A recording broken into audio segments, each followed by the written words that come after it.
أعوذ بالله من الشيطان الرجيم. بسم الله الرحمن الرحيم. قال فبما أغويتني لأقعدن لهم صراطك المستقيم. کہا چونکہ تو نے مجھے گمراہ کر دیا ہے اس لیے میں تیری سیدھی راہ پر ان کی گھات میں بیٹھا رہوں گا.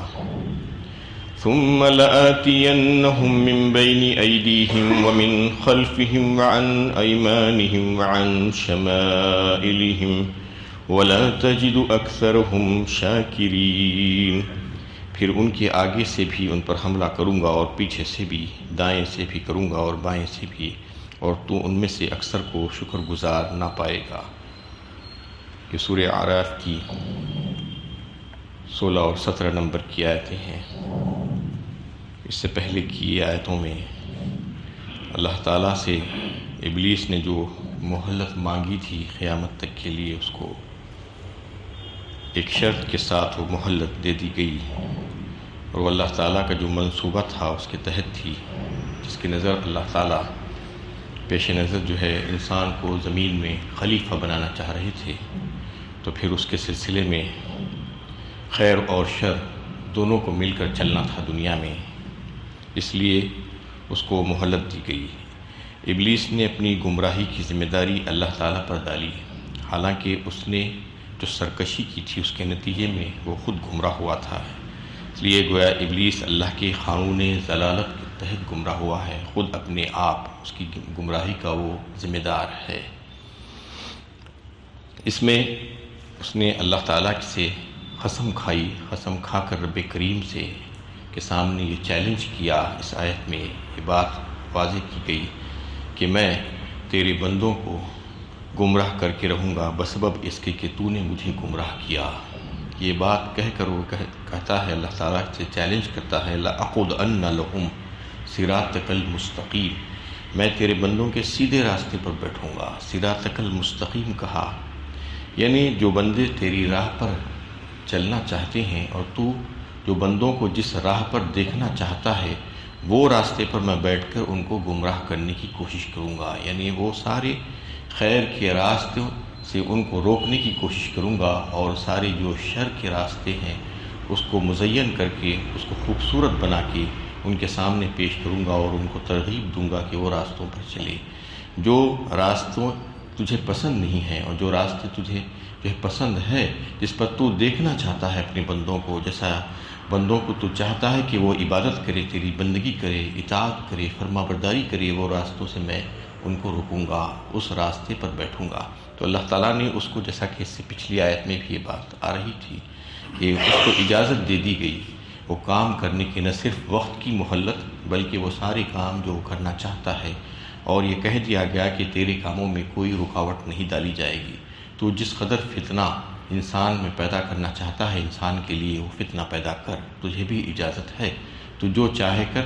تو اس نے کہا کہ میں اپنے ساری چالوں کو چلوں گا، میں سارے اپنے داؤ، مکر، فریب، دھوکہ دینے کی باتیں، جھوٹ ان سے کہہ کر ان کو گمراہ کرنے کی کوشش کروں گا. انہیں چاروں طرف سے میں ان کے اوپر حملہ آور ہوں گا. ثم لآتینہم من بین ایدیہم ومن خلفہم وعن ایمانہم وعن شمائلہم. چاروں طرف کا ذکر، یعنی آگے سے، پیچھے سے، دائیں سے، بائیں سے، چاروں طرف سے میں ان کے راستے میں رکاوٹ بننے کی کوشش کروں گا. ایک حدیث میں آپ صلی اللہ علیہ وسلم نے فرمایا کہ اس کا مطلب صرف یہ محدود نہیں ہے کہ شیطان چار طرف سے حملہ کرتا ہے، بلکہ شیطان تو ہر طرف سے حملہ کرتا ہے، تاکہ انسان کی رگوں میں جو خون دوڑتا ہے اس رگوں کے ذریعے سے انسان کے بدن میں چلے جاتا ہے اور اس میں تصرفات کرتا ہے. خون کی گردش کی طرح وہ دوڑتا ہے انسان کے جسم میں. اللہ تعالیٰ نے اس کو یہ صلاحیت دی ہے کہ وہ اپنے جسم کو بدل سکتا ہے، اپنی حیت کو بدل سکتا ہے. تو وہ انسان کے خون میں جا کر خون کی گردش کی طرح جو ہے بالکل اسی طریقے سے اس میں خیالات اور وسوسے پیدا کر سکتا ہے. تو اس نے یہ چیلنج کر دیا کہ میں ہر طرف سے جاؤں گا اور اس کو گمراہ کرنے کی کوشش کروں گا، یعنی سیدھی راہ سے گمراہ کروں گا. اس سے مراد اصل میں توحید ہے، توحید اور دین حق کی راہ. کیونکہ توحید پہ اگر بندہ نہیں رہے گا، شرک میں چلے جائے گا، تو پھر اس کے سارے اعمال خود بخود رائیگاں چلے جائیں گے، ہفت ہو جائیں گے۔ شرک کرنے والوں کا جو ہے گناہ اتنا شدید ہے کہ ناقابل معافی ہے۔ ان اللہ لا یغفر ان یشرک بہ ویغفر ما دون ذلک لمن یشاء۔ جو شرک کرے گا تو اللہ تعالیٰ نے فرما دیا کہ اس کو ہرگز معاف نہیں کیا جائے گا، اور اس کے علاوہ دیگر جو بھی گناہ ہوں گے اللہ تعالیٰ جس کو چاہیں گے مہربانی کر کے اپنے فضل و کرم سے اس کو معاف کر دیں گے۔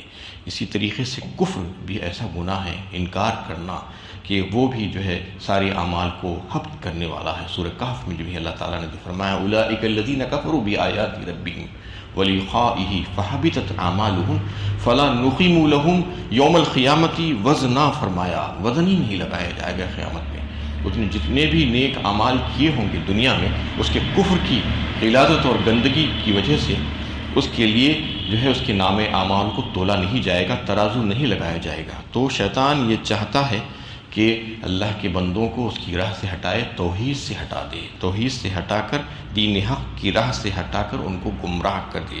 ابلیس چونکہ انسان سے حسد پیدا ہو گیا تھا اس کو، اور اسے گمراہ کرنے کے لیے مہلت بھی مل گئی تھی، اس لیے اس نے چیلنج دیا کہ میں بنی نوع انسان کو توحید کی راہ سے ہٹا کر شرک میں مبتلا کرنے اور دین حق سے پھیر کر گمراہ کرنے میں کوئی کسر اٹھا نہیں رکھوں گا۔ جو ہو سکتا ہے وہ میں کرنے کی کوشش کروں گا ان کو گمراہ کرنے کے سلسلے میں۔ یعنی پھر اس کے بعد اسی آیت کے آخری حصے میں اس نے یہ بھی چیلنج دیا اور یہ وعدہ کیا اللہ تعالیٰ سے کہ وَلَا تَجِدُوا أَكْثَرَهُمْ شَاكِرِينَ، اور تو ان میں سے اکثر کو شکر گزار نہ پائے گا۔ یعنی اکثر کو میں گمراہ کر ہی لوں گا، ان کی اکثریت جو ہے میرے چالوں میں پھنس جائے گی اور میرے پھندوں میں پھنس جائے گی۔ اللہ تعالیٰ نے فرمایا کہ واقعی اس نے اپنا وعدہ سچ کر دکھایا۔ سورہ سبا 22ویں پارے میں اللہ تعالیٰ نے اعلان فرمایا وَلَقَدْ صَدَّقَ عَلَيْهِمْ إِبْلِيسُ ظَنَّهُ فَاتَّبَعُوهُ إِلَّا فَرِيقًا مِّنَ الْمُؤْمِنِينَ۔ اس نے جو وعدہ کیا تھا اللہ تعالیٰ سے کہ میں زیادہ تر کو گمراہ کر دوں گا، اکثریت کو اپنا نشانہ بناؤں گا، تو واقعی میں اس نے سوائے چند ایک چھوٹے سے گروہ مومنین کے سب کو گمراہ کر دیا۔ وَلَقَدْ صَدَّقَ عَلَيْهِمْ إِبْلِيسُ ظَنَّهُ فَاتَّبَعُوهُ إِلَّا فَرِيقًا مِّنَ الْمُؤْمِنِينَ۔ ایک چھوٹا سا گروہ انسانیت کا جو مومنین کا تھا اس کو چھوڑ کر سب کو اس نے گمراہ کر دیا۔ بالکل اگر آپ آج جو ہے مشاہدہ کریں تو معلوم ہو سکتا ہے کہ ہر زمانے میں ایسا ہی دیکھنے میں مل سکتا ہے کہ آج موجودہ دور میں تقریباً 700 کروڑ انسان زمین پر بستے ہیں، اس میں سے کتنے مسلمان ہیں؟ کلمہ گو کتنے ہیں؟ 160-170 کروڑ ہوں گے۔ اس میں سے بلا مبالغہ یہ کہا جا سکتا ہے کہ 10% بھی نہیں ہوں گے جو اللہ تعالیٰ کے فرما بردار ہیں۔ یعنی جتنے مسلمان ہیں، جتنا کلمہ گو ہیں، اس میں سے 10% بھی اللہ کے فرما بردار نہیں، من مانی زندگی گزار رہے ہیں۔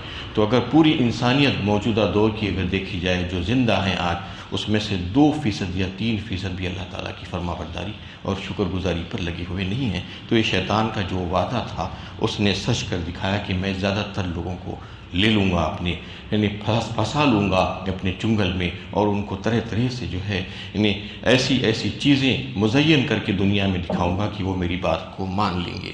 قال اخرج منها مذعوما مدحورا لمن تبعك منهم لأملأن جہنم منكم اجمعین۔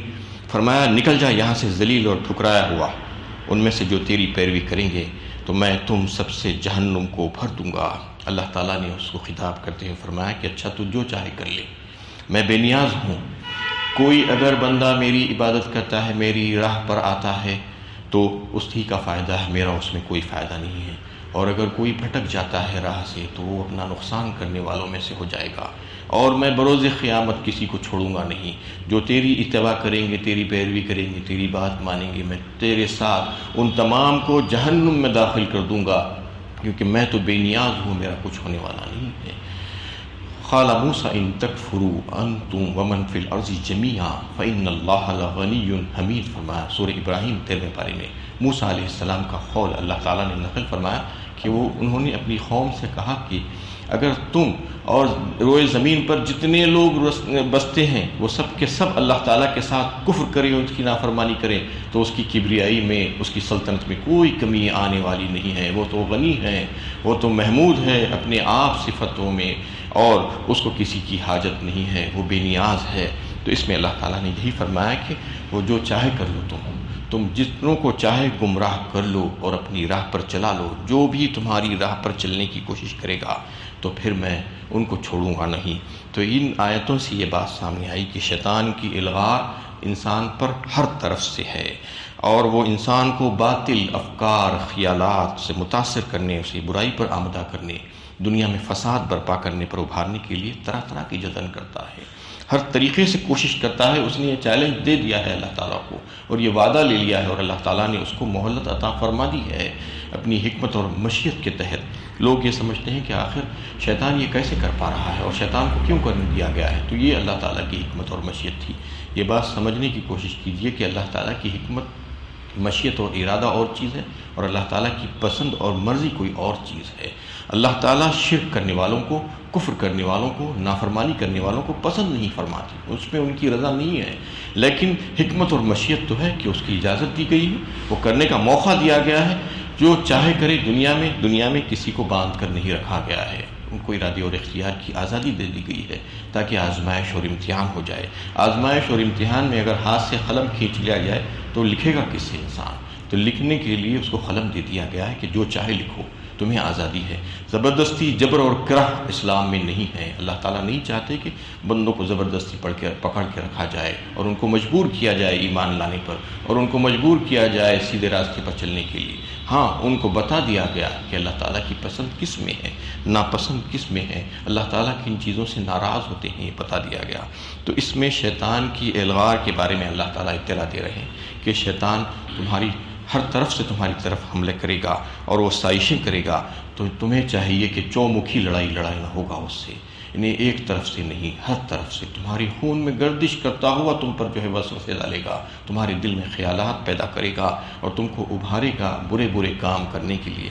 تم اس سے بچ کے رہنے کی کوشش کرنا، اور تم میں سے جو ہے اکثر ناشکرے ہی ہوں گے۔ شیطان نے اللہ تعالیٰ سے یہ وعدہ کر لیا، اور اللہ تعالیٰ نے بھی شیطان سے کہہ دیا کہ میں تم اور تمہارے جو بھی ساتھی ہوں گے، تمہاری ماننے والے، ان سب کو جہنم سے بھر دوں گا، جہنم میں ڈال کر ان سب کو جو ہے سزا دوں گا۔ وَيَا اسْكُنْ أَنْتَ وَزَوْجُكَ الْجَنَّةَ فَكُلَا مِنْ حَيْثُ شِئْتُمَا وَلَا تَقْرَبَا هَٰذِهِ الشَّجَرَةَ فَتَكُونَا مِنَ الظَّالِمِينَ۔ اور اے آدم، تم اور تمہاری بیوی دونوں جنت میں رہو، اور جہاں سے چاہو کھاؤ، مگر اس درخت کے قریب بھی نہ جانا، ورنہ ظالموں میں سے ہو جاؤ گے۔ اب بات ختم ہو گئی، شیطان کو ذلیل کر دیا گیا اور کہہ دیا گیا کہ نکلو یہاں سے، اب تمہارے رہنے کی جگہ یہ نہیں ہے، کیونکہ تم نے تکبر کیا، اور تکبر کرنے والوں کو یہاں پر نہیں رہنے دیا جاتا ہے۔ اس کے بعد حضرت آدم اور ان کی بیوی حوا سے خطاب کرتے ہوئے اللہ تعالیٰ نے فرمایا کہ تم اور تمہاری بیوی دونوں اب اس جنت میں رہو، مزے کے ساتھ کھاؤ پیو، جہاں سے جو چاہے با فراغت تمہیں حاصل ہے، لیکن ایک درخت کی طرف اشارہ کر کے بتا دیا گیا کہ وہ درخت کی قریب بھی نہیں جانا۔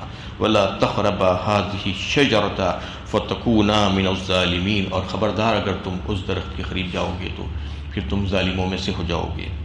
وہ درخت کس چیز کا تھا؟ قرآن اس کے بارے میں کوئی وضاحت نہیں کرتا۔ قرآن اور حدیث جس چیز کے بارے میں خاموش ہے، اس کے بارے میں تحقیق کرنے کی بھی ضرورت نہیں ہے۔ اصل میں وہ آزمائش کے طور پر اللہ تعالیٰ نے جو ہے وہ جو بات رکھی تھی، بس اس کو سمجھنا ہے کہ اللہ تعالیٰ جس چیز کا کرنے کا حکم دیتے ہیں اس کو کرنا ہے، اور جس چیز سے منع کرتے ہیں اس سے اپنے آپ کو بچا لینا ہے۔ یہ اصل مقصد ہے سمجھانے کا۔ تو ایک چیز اس میں یہ بتا دی گئی ان کو کہ ساری جنت کی جتنی چیزیں ہیں تمہارے لیے ہیں، صرف ایک چیز سے تم کو روکا گیا ہے، وہ درخت کے پاس تم نہیں جانا۔ فَوَسْوَسَ لَهُمَا الشَّيْطَانُ لِيُبْدِيَ لَهُمَا مَا وُرِيَ عَنْهُمَا مِنْ سَوْآتِهِمَا وَقَالَ مَا نَهَاكُمَا رَبُّكُمَا عَنْ هَٰذِهِ الشَّجَرَةِ إِلَّا أَن تَكُونَا مَلَكَيْنِ أَوْ تَكُونَا مِنَ الْخَالِدِينَ۔ پھر شیطان نے ان کے دلوں میں وسوسہ ڈالا تاکہ ان کی شرمگاہیں جو ان سے چھپائی گئی تھی ان پر کھول دے۔ اس نے کہا کہ تمہارے رب نے تمہیں اس درخت سے صرف اس لیے روکا ہے کہ تم کہیں فرشتے نہ بن جاؤ یا تمہیں ہمیشگی کی زندگی حاصل نہ ہو جائے۔ اب شیطان کو باہر نکال دیا گیا جنت سے، اور حضرت آدم اور حضرت حوا جنت میں اندر ہیں، لیکن شیطان باہر سے اپنی چالیں چلنا شروع کر دیا۔ اب جو وعدہ اللہ تعالیٰ سے اس نے کیا تھا، جو چیلنج کیا تھا، اس پر اب عمل کرنا شروع کر دیا، اور حضرت آدم اور حضرت حوا کے دلوں میں اس نے وسوسہ ڈالا۔ وسوسہ کہتے ہی اسے ہیں جو شیطان برے کام کرنے کے لیے، لوگوں کو آمادہ کرنے کے لیے دل میں خیالات پیدا کرتا ہے۔ تو اس میں ایک بات یہ ہوتی ہے کہ آخر شیطان تو باہر تھا اور پھر یہ لوگ تو اندر تھے جنت میں، یہ باہر سے وہ اندر کیسے ان کے اوپر غالب آ گیا؟ تو وہ بات ہم کو آج سمجھ میں آ سکتی ہے کہ آج ہزاروں میل دور اسپیس میں جانے کے بعد بھی لوگ وہاں سے زمین پر لوگوں سے بات کر لیتے ہیں۔ کمیونیکیشن ایسا جو ہے ڈیولپ کر لیا گیا ہے، تو اللہ تعالیٰ کے پاس کیا کیا ذرائع نہیں ہوں گے؟ تو وہاں پر تو ہر قسم کی چیزیں، ہر قسم کی سہولتیں جو ہے وہاں پر مہیا ہیں۔ تو اس کے ذریعے سے اللہ تعالیٰ نے اس کو یہ جو ہے فائدہ حاصل کرنے کی جو ہے سہولت دے دی تھی کہ حضرت آدم اور حضرت حوا کو باہر سے بیٹھ کر بھی وہ دل میں ان کے وسوسے ڈال سکتا تھا، اور وسوسے ڈال کر ان کو سمجھانے کی کوشش کی کہ میں تمہارا بہی خواہ ہوں، خیر خواہ ہوں۔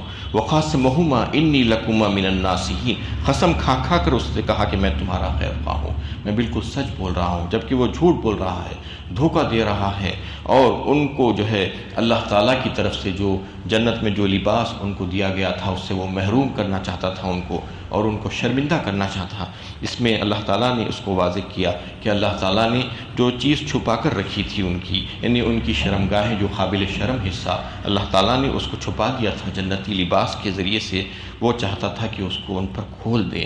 مَا وُرِيَ عَنْهُمَا مِنْ سَوْآتِهِمَا وَقَالَ مَا نَهَاكُمَا رَبُّكُمَا عَنْ هَٰذِهِ الشَّجَرَةِ، اور یہ کیسے کرا کہ یہ نافرمانی ہے کہہ کر نہیں کرا، بلکہ ان لوگوں کو یہ بات پر قائل کر لیا کہ یہ نافرمانی نہیں ہے، بلکہ اللہ تعالیٰ نہیں چاہتے کہ تم ہمیشہ ہمیشہ جنت میں رہو، اور اللہ تعالیٰ نہیں چاہتے کہ تم فرشتے بن جاؤ۔ یہ درخت کا اگر پھل تم کھاؤ گے تو تم فرشتے بن جاؤ گے اور تمہیں ہمیشگی کی زندگی حاصل ہو جائے گی۔ إِلَّا أَن تَكُونَ مَلَكَيْنِ أَوْ تَكُونَ مِنَ الْخَالِدِينَ، فرمایا یعنی تم فرشتے بن جاؤ گے یا ہمیشگی کی زندگی تمہیں حاصل ہو جائے گی اور تم ہمیشہ ہمیشہ جنت میں رہو گے، تو وہ اللہ تعالیٰ نہیں چاہتے۔ اس لیے میں تمہیں یہ مشورہ دے رہا ہوں، میں تمہاری خیر خواہی اور نصیحت میں یہ بات کہہ رہا ہوں۔ یہ کہہ کر اس نے ان لوگوں کو کسی طریقے سے جو ہے راغب کر لیا، اپنی بات پر قائل کر لیا۔ تو اس میں اس بات کو واضح کیا گیا کہ انسان برائی کی طرف اپنے آپ نہیں جاتا، بلکہ اس کو اچھائی بتا کر برائی کی طرف لے جایا جاتا ہے۔ شیطان کا یہی کام ہے۔ دنیا میں آپ دیکھتے ہیں کہ انسان کی فطرت میں یہ بات ہے کہ وہ برے کام کو پسند نہیں کرتا، لیکن اس کو وہ کام اچھا ہے کہہ کر اس کو مزین کر کے اس کو خوبصورت بنا کر دکھا دیا جاتا ہے کہ یہ کام تو اچھا ہے، اس میں نافرمانی والا کچھ بھی معاملہ نہیں ہے، یہ کہہ کر ورغلا کے اس کے دل میں وسوسے ڈال کر اس کو شبہ پیدا کر کے اس کو وہ کام کروا دیا جاتا ہے۔ تو اس میں اللہ تعالیٰ نے خبردار کیا ہے کہ چاہے وہ تم کو جو ہے اچھا کہلا کر جو ہے کرانے کی کوشش کرے، تم کو دیکھنا چاہیے کہ واقعی میں وہ اس میں کوئی اللہ تعالیٰ کی نافرمانی تو نہیں ہے۔ یہ سبق اس آیت میں ہے کہ اللہ تعالیٰ کی اگر نافرمانی ہو رہی ہے تو کوئی کام اگر تمہیں اچھا بھی دکھ رہا ہے، خوبصورت بھی دکھ رہا ہے، مرغوب بھی دکھ رہا ہے، تو تم اس سے جو ہے اپنے آپ کو روک لینے کی کوشش کرنا، ورنہ تم پھنس جاؤ گے اور ظالموں میں سے ہو جاؤ گے۔ وآخر دعوانا الحمد للہ رب العالمین۔